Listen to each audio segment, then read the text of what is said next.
Welcome, everyone. Today we're doing a deep dive into Evan Carmichael's book, Your One Word, The Powerful Secret to Creating a Business and Life That Matter. That's right. We're going to unpack this central idea he presents, how finding just a single word can really define and, well, drive your life or your business. It sounds simple, but the potential impact seems huge. It's about getting to the absolute core of things, wouldn't you say?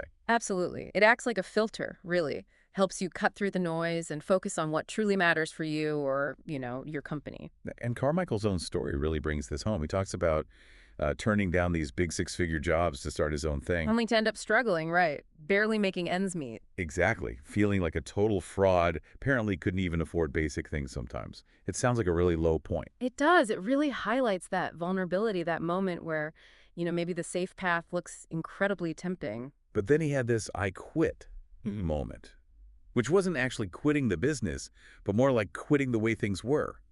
A turning point. A major one. Because after that, things shifted dramatically. He landed huge clients, NASA, Johnson & Johnson. Incredible. And then sold the company within just 3 years. Right. It really shows the power of, well, finding that focus. And the book positions this one-word idea as a crucial tool, especially given how tough it is for startups. What's the stat? Something like 80% fail. That's the one. So this is meant to provide some real momentum, some guidance through that. Our goal today, then, is to pull out the key insights. How do you actually find this word? And then what do you do with it? How do you start building something around it?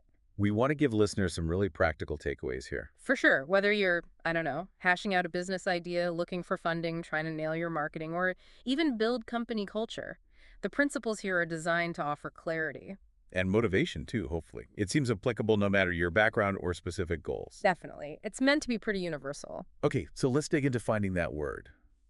Carmichael really stresses the introspection part, doesn't he? He does. It's not about just grabbing a trendy term. It's genuine self-discovery. Hmm. What really makes you happy deep down? He suggests looking back at moments of real joy. What were you doing? Who was there? Are there patterns? Right. Like his example, maybe someone finds their happiest when they're achieving something really difficult, something extraordinary. Their word might become, well, hashtag extraordinary. Or someone who loved building things as a kid and that feeling persists. Maybe their word is simply hashtag joy. And there's another angle, too. Sometimes it's easier to identify what makes you unhappy. Ah, okay. Like figure out the recurring negative stuff. Exactly. What drains your energy? What situations or people consistently bring you down? Find that theme and then look for its direct opposite. So if you constantly feel overlooked or ignored in those bad moments, maybe your word is hashtag care.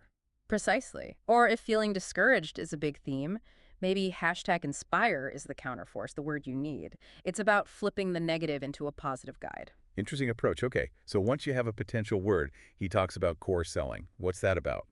Well, it shifts the focus away from just listing features and benefits of, say, a product. Right. Instead, you lead with your one word, your fundamental purpose. You sell the why behind what you do more than the what or how. He brings up Steve Jobs here, doesn't he? Yes. Jobs' big aim wasn't just making money. It was, famously, to put a dent in the universe. That desire for impact came first. Which connects to that idea in the book. Yeah. If money is your only goal, then you'll never be rich. The mission has to be bigger. Exactly. The core purpose drives everything. So from there, Carmichael talks about building a campaign around your word. Making it active, taking it out into the world. Right. But start small. Maybe test it out in a newsletter, see how people respond, gauge the resonance before you go big. He used his own word, hashtag believe, like Yeah. that, right? Put it in his newsletter first. He did.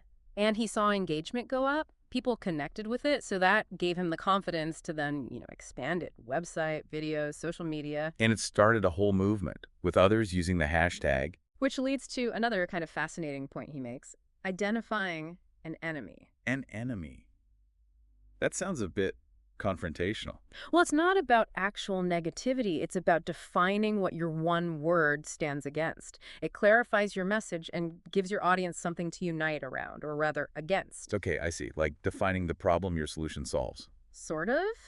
Carmichael talks about trying non-believers, but it didn't quite land. Then he came up with the hashtag little The man. hashtag little man. Yeah, representing that internal voice of doubt, negativity, the people who say you can't do it.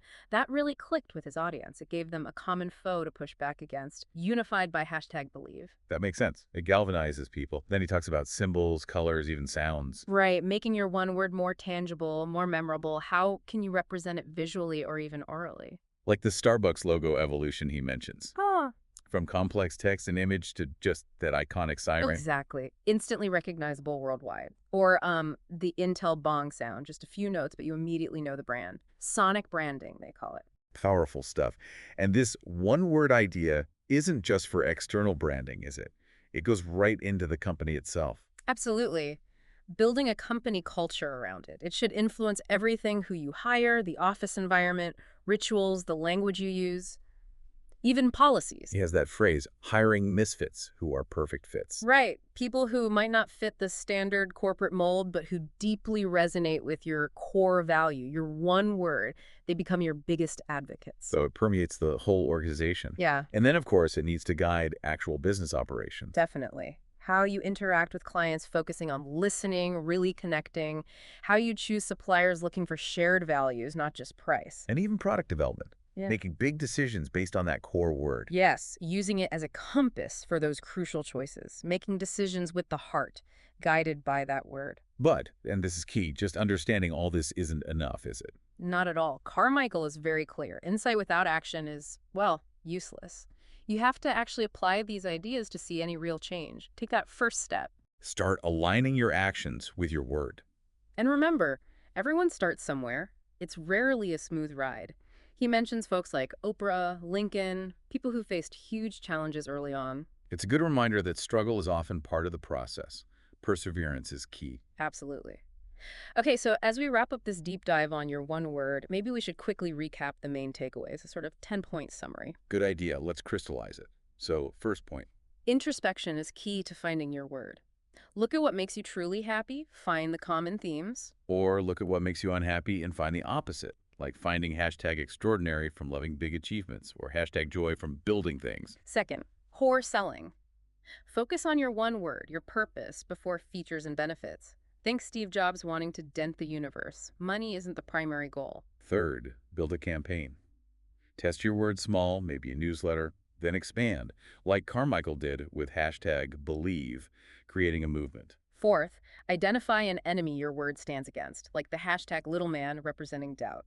It clarifies your stance and rallies your audience. Fifth, use symbols, colors, maybe even sounds to reinforce the word and make your brand memorable. Think Starbucks logo or the Intel sound. Sixth, build your company culture around the word. It guides hiring those misfits who are perfect fits, environment, language, everything. Seventh, apply your word across operations. Client interactions listen deeply. Supplier choices seek value alignment. Product decisions let the word guide you. Eighth, and this is crucial, take action. Insight alone doesn't cut it. You need to implement these ideas to see results. Ninth, remember, everyone faces struggles. Think Oprah, Lincoln. Perseverance against adversity is common for successful people. Don't get discouraged by bumps in the road. And finally, 10th, a question for everyone listening. What single word truly defines you right now? And what's one small thing, just one action you can do today to start living or working more in line with that word? Really makes you think, doesn't it? Consider that potential. What could aligning with that one core word unlock for you?